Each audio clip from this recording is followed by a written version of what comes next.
So if I believe the right thing but will respond the wrong way, then what I believe just won't matter. So how should I respond to all people? The first thing we have here is this. Number one, I need to change what I see.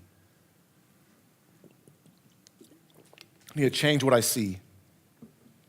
If we as followers of Jesus are going to live like Jesus did, full of grace and truth, then we have to start changing what we see, specifically when it comes to the LGBT conversation and with LGBT people.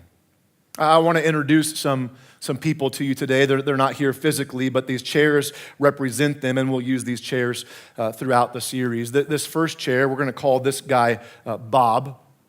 I met Bob a few years ago, several years ago now. When I first met him, I had no idea that he had a same-sex attraction. When he finally shared that part of his life with me, he literally did so with much fear and trembling. Because for the majority of his life, even among family, among other Christians, at one point from his small group at a church, all he felt was rejection, hurt, and betrayal. When he was younger, when he already realized my attraction's different from everyone else, I'm attracted to men, no one else knew about it.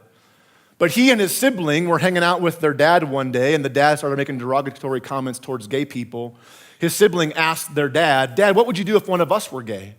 And his dad said this, "You wouldn't be my kid," which drove him only further into darkness, despair, and shame. Today, Bob is in his 60s. He's single. He's made sexual mistakes along the way, guilty as charged, by the way, right?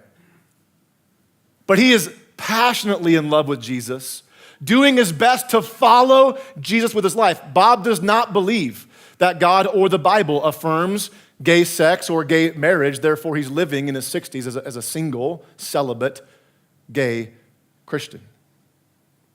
In the last year, I've seen Bob grow by leaps and bounds. He is more happy and healthy and open than I've ever seen him in my life. It is an honor to call Bob a friend, and I hope there's other people out there like him as well. Call this guy Dave. I actually can't remember his name. I've never met him before. It'd be an honor to do so. But I saw Dave, in all places, on a reality TV show. On that TV show, a part of the competition was to create this project that signified something like a defining moment in your life or a significant time in your life. And Dave shared about how he grew up in a very conservative, loving home until he came out as gay to his parents, in which he was then shunned, rejected, and disowned by his family.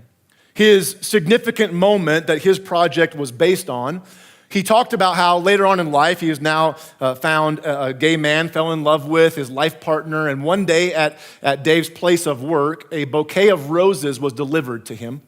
They were black roses with a note attached to the roses. The note simply read, "For our dead son," signed by his parents. This represents Jamie. Jamie's not a specific person. That's why I chose a gender-neutral name. Because Jamie represents many, many gay men and women who they experienced the opposite of people like Dave and Bob. They were in welcoming, loving, accepting environments, even when many of them came out to their parents who did not believe in or affirm gay marriage or gay romantic relationships. They were met with open, embracing arms. What I'm getting at here is this. Behind every person in life is a story.